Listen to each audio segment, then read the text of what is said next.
Good morning friends. এ দেখো আমার গাছগুলোতে ফুল ফুটেছে। এই গাছে দুটো জবা ফুটেছে, এই গাছে এই ফুলগুলো ফুটেছে। তো যেহেতু এগুলো গ্রো ব্যাগে আছে তাই ফুলগুলো ফুটছে। আমি এখনও রিপোর্টিং করিনি, তো রিপোর্টিং করার সময় পাচ্ছি না, কিছুদিন পরে করব ছুটি পেলে। তো যেহেতু ফুলগুলো ফুটেছে, ফুলগুলো তুলে নিই, আমার পুজোর কাজে লেগে যাবে।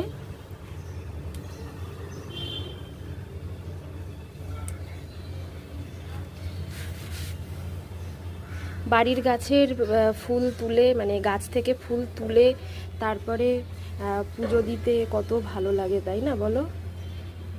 যাদের বাড়িতে গাছ আছে, যারা ফুল তুলে গাছ থেকে পুজো দেয়, তারা এই মর্মটা ঠিকই বুঝবে। আর এই গাছে দেখো কুড়ি এসেছে, এখনও ফুল ফোটেনি, বা ফুটবে কি না জানি না। ফোটাটা উচিত, কারণ যেহেতু এটা টবে আছে। এই দেখো, দেখা যাক কি হয়।